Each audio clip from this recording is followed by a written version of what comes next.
Hello student, Pranam. Welcome to Rajmata Vidya Vihar online class. Today we continue the chapter 1. हमारा जो chapter 1 है वही हम कंटिन्यू कर रहे हैं. उसमें है हमारा प्रोसेसिंग यूनिट. लास्ट में हमने आउटपुट डिवाइसेस के बारे में पढ़ा था. आज हम प्रोसेसिंग यूनिट के बारे में पढ़ेंगे. The processing unit is located in the CPU central processing unit box. Okay, ये जो हमारा प्रोसेसिंग यूनिट है वो CPU में होता है और CPU का फुल फॉर्म है हमारा सेंट्रल प्रोसेसिंग यूनिट. ये सब आपको पता ही है क्योंकि हम ऑलरेडी पहले से ही पढ़ते आ रहे हैं कि CPU means central processing unit. The vertical box that you see next to the monitor is called the CPU box और द सिस्टम यूनिट. ओके, तो मॉनिटर की बाजू में ये जो वर्टिकल, ये जो हमारा आप पिक्चर में ही देखते हो कि CPU है दिख रहा है, जो ये वर्टिकल बॉक्स है वो कहाँ होता है, तो जस्ट मॉनिटर के बाजू में होता है. तो उसे हम CPU बॉक्स भी बोलते हैं या फिर सिस्टम यूनिट भी बोलते हैं. The monitor, keyboard, mouse and printer are connected to the CPU box with cables. तो CPU में देखो कंप्यूटर के सारे पार्ट्स जैसे कि monitor, keyboard, mouse and printer वो है CPU बॉक्स में केबल से कनेक्टेड रहते हैं. मतलब ये सारे डिवाइसेस के केबल CPU में कनेक्टेड होता है. The CPU box as the name suggest consist of the CPU which performs the two main functions of processing and storage.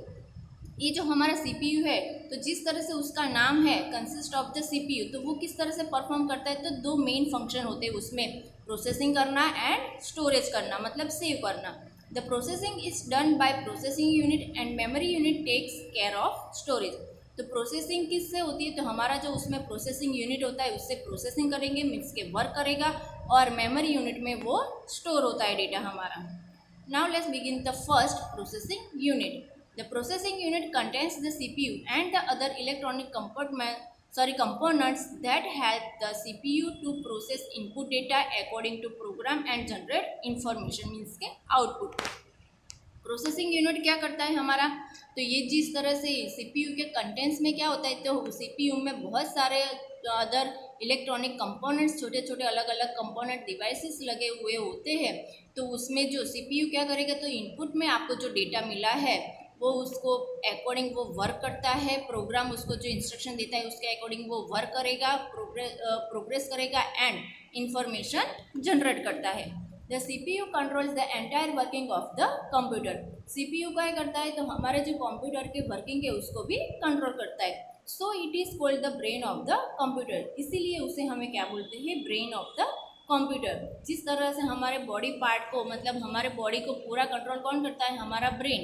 Okay, तो उसी तरह पूरे कंप्यूटर सिस्टम को कौन कंट्रोल करता है, तो CPU. इसीलिए CPU को हम बोलेंगे brain of the computer. On receiving data and instruction from the input devices, the CPU decide what to do, how to do it and which unit will do it, and accordingly it send message or signal to those units. Okay, जब हमें data मिलता है, मतलब computer में जो हम data डालते हैं तो वो डिसाइड करता है कि कौन सा इनपुट डिवाइस इंस्ट्रक्शन, कौन सी इनपुट डिवाइस से उसको इंस्ट्रक्शन मिली है.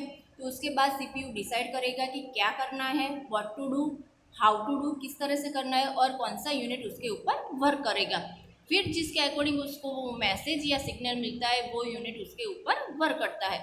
After processing the data, the CPU generates information and display it through the output unit.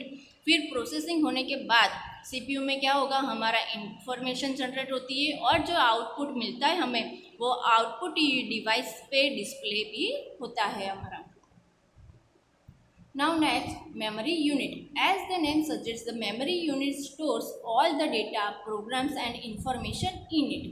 Okay? तो ये जिस तरह से उसका नेम है, तो जैसे हमारे बॉडी पार्ट में हमारा ब्रेन है तो उसमें भी मेमोरी है, दो तरह के, एक छोटा ब्रेन है और एक बड़ा ब्रेन है. तो उसी तरह इसमें भी मेमोरी यूनिट में वो ब्रेन होता है. तो हम क्या है, सारी चीज़ें उसमें याद कर सकते हैं, जो लर्न बाय हार्ट बाय की हमने, तो वो सारी चीज़ हमें याद रहते हैं. तो उसी तरह ये मेमोरी यूनिट में क्या होता है कि हमारे कंप्यूटर में हमने जो भी वर्क किया है, जो भी हमारा आउटपुट जनरेट हमारा हुआ है, तो वो सारे डेटा उसमें स्टोर रहते हैं. When you enter data into the computer, it first goes to the memory unit. जब भी हम कंप्यूटर में कोई भी डेटा डालते हैं, इनपुट करते हैं इनपुट डेटा, तो फर्स्ट ऑफ ऑल वो मेमोरी यूनिट में जाता है. The CPU takes the data from the memory unit and process it to generate information. फिर क्या करेगा, CPU है, मेमोरी यूनिट में से वो डेटा लेता है, फिर वो प्रोसेस करता है उसके ऊपर और इंफॉर्मेशन जनरेट करता है. This information is again send for storage in the memory unit. और ये जो सारी इंफॉर्मेशन है वो वापस से मेमोरी यूनिट में स्टोर होती है। The CPU then instruct the memory unit to send the information to the output devices। फिर CPU उसको इंस्ट्रक्शन देता है मेमोरी यूनिट को कि आपका जो इंफॉर्मेशन जनरेट हुई, आउटपुट जो जनरेट हुआ है आपका, वो आउटपुट डिवाइस में आपको शो करना है, मतलब आउटपुट डिवाइस को सेंड करना है। ओके बच्चों, बाय, प्रणाम।